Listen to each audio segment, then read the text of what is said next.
大家好，天堂經典版又到了每周定期維護的時間啦。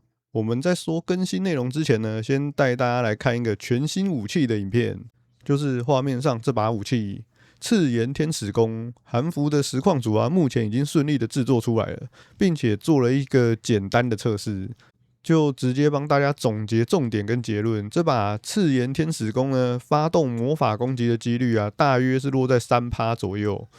也就是說呢，每攻擊100次就有機會發動3次那個魔法攻擊的效果。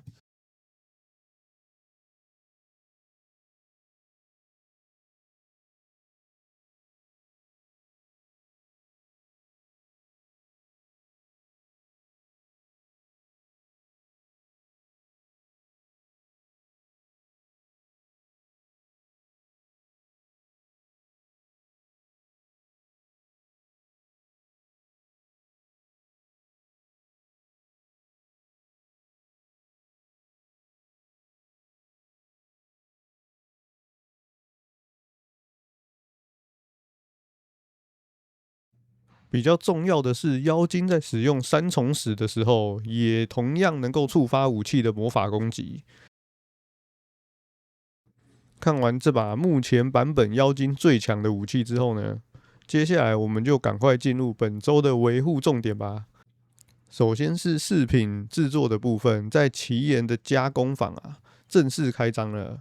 玩家們可以來到這裡呢，製作各式各樣的全新飾品。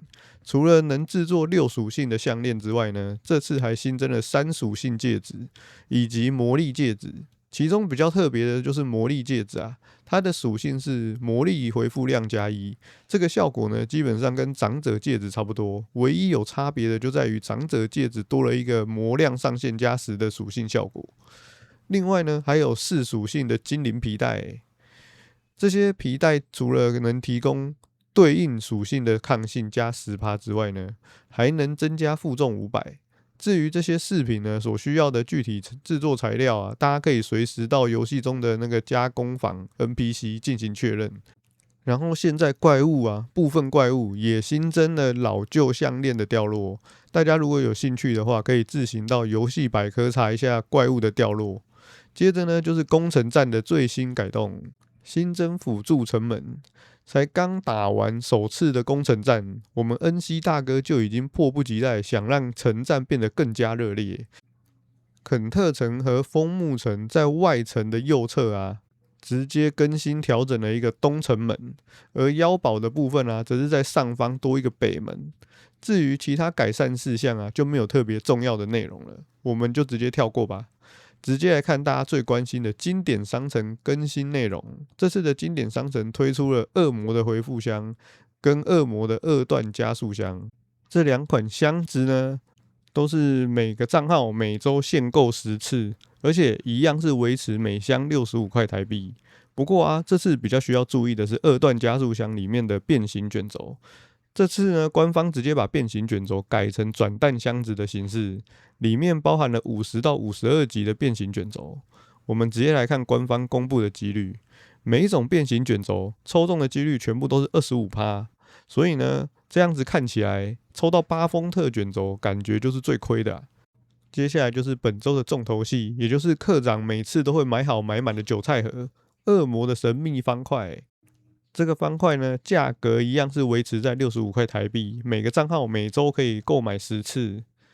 直接來看方塊的內容物跟幾率吧。月光之氣息 0.1%， 火龍鱗 0.05%， 神聖獨角獸之角 0.75%， 阿西塔基奧的灰燼 0.2%。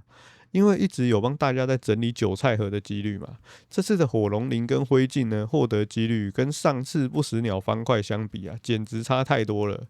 之前的不死鳥方塊，火龍鱗好歹有 0.1%， 灰燼更是有 0.9%。該不會恩熙官方發現伺服器中所持有的火龍鱗跟灰燼太多了，所以這次故意把轉蛋中的火龍鱗還有灰燼的幾率降低再降低，砍半再砍半。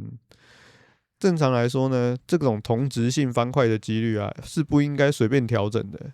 畢竟方塊一直以來都是賣65塊台幣，官方想改幾率就改幾率，代表他們根本不在乎玩家手裡的那個物品價值。在他們的邏輯裡面，轉蛋箱子想賣多少，他們就可以賣多少，因為用調降幾率的方式呢，就是變相漲價了這個方塊的價格嘛，讓課長要找更多的賬號去購買，割得更多，割得更大而已。最後一項更新是關於說話卷軸的調整，這個改動呢，似乎是指在7月1號之後啊，有購買包月包季的玩家可以直接獲得說話的卷軸。看到這個消息啊，工作室賬號表示太開心啦！最後的最後，就是勝利伺服器反擊盟敏敏兒妖精大神達成52級的里程碑啦！恭喜這位敏敏兒妖精玩家。好啦，以上就是今天的影片內容，感謝大家觀看。大家對於這周恩熙韭菜盒有什麼想法，都可以在底下留言分享哦。